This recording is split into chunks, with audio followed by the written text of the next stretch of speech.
Өздерін банкрот жариялағаннан кейін Шакир мен Изметтің қарым-қатынасы күрт жақсарды. Бұл Анизидің ішіндегі дұрыс емес ойларын бір сәтте өшіріп, ол кетуді шешті. Бірақ Шакирдің көп жылғы жасырын сүйіктісі әлі де осы қалада тұратынын ешкім ойламаған еді. Олар шұғыл түрде Сараның бөлмесіне барып ақылдасты. Бірақ Сара бұл бітпейтін даудан әбден шаршап, ештеңеге араласқысы келмеді. Ең басты ауыр мәселе Анизиді алып кету болғандықтан, бұл жолы тіпті адуынды ана да енді ұзақ қала алмайтынын айтты. Розалиге қатысты естіген жаңалық анасы Изметті қатты мазалады. Олар оны қалайда бұл жерден кетірудің амалын табуы керек еді. Дәл сол сәтте Измет Шакирдің таңертең іссапарға кететінін есіне түсіріп, демек ол Розалимен мүлдем кездеспейді деп қуанды. Солай ойлаған ол біршама тынышталып, Шакирдің тезірек жолға шыққанын қалады. Сол түні Анизи өзінің заттарын жинай бастады. Олар ертең бұл жерден кетеді. Анасы келіп немересін соңғы рет көруге келді. Кетіп бара жатқанда Анизи оның артынан жүгіріп барып тоқтатты. Осы уақыт ішінде орын алған жағдай үшін шынайы кешірім сұрады. Ол сәтте анасы не айтарын білмей, өзін әрең ұстап, жыламауға тырысып, бөлмесіне асығыс қайтып кетті. Түн ортасында барлығы алыстағы өзеннің ар жағындағы шіркеуде басталған өрттен оянып кетті. Барлығының іші удай ашыды. Себебі өрт салдары өте үлкен еді. Келесі күні Шакир әпкесінің бөлмесіне асығыс кіргенде Сараның жүрегі үзіліп кете жаздады. Ол әуелі әпкесін сабырға шақырып, содан кейін үйінің өртенгені жайлы хабарды жеткізді.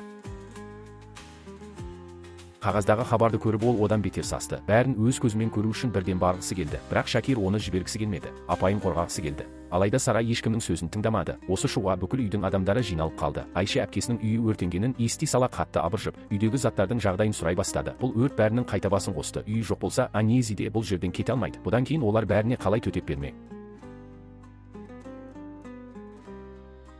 Дәл сол кезде ұлы Джеват бәр таң қалдырып, үйленетінін мәлімдеді. Ең сорақысы оның таңдаған қалыңдығы ағасының бұрынғы жасырын сүйіктісі Розали еді. Ол Шакирден кек алу үшін Джеватпен қосылмақ болды. Джеват Розалиге ессіз ғашық, ал оның атын естігенде бәрі шошып тоқтап қалды. Ешкім Розалидің бұлайша қатыгез қадамға баратынын елестете алмады. Суат мұны әлдеқашан біліп қойған. Ол тіпті бұл жағдайды Анизиге әдейі айтып берді. Ол есінен тана жаздап, өзін ештеңе білмеген кейіпте ұстады.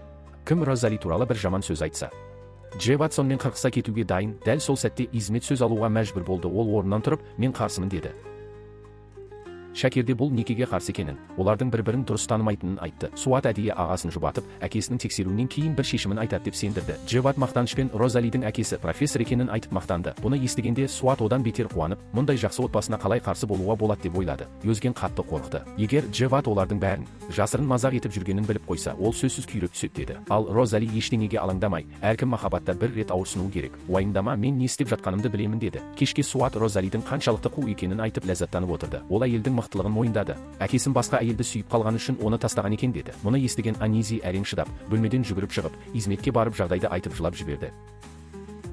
Келесі күні Измет бұл жағдайды Хакиға жеткізді. Олар Шакирді Суатты өзімен бірге Афионға алып кетуге көндіру керек. Сонда ғана жағдай басылады деді. Хаки бұған келісті. Таңертең Шакир Өзгеннің үйіне келіп Розалимен сөйлесті. Ол оны тоқтатуды, Джеватты босатуды сұрады. Бірақ Шакир қаншалықты өтінсе, Розали соғұрлы масаттанып, егер мен Джеватқа тимесем, Суатқа тиемін бе деді. Бірақ ол үйленген. Менің соңғы мақсатым Шакирдің жары болу. Қалғанның бәрі маған ойын ғана деді.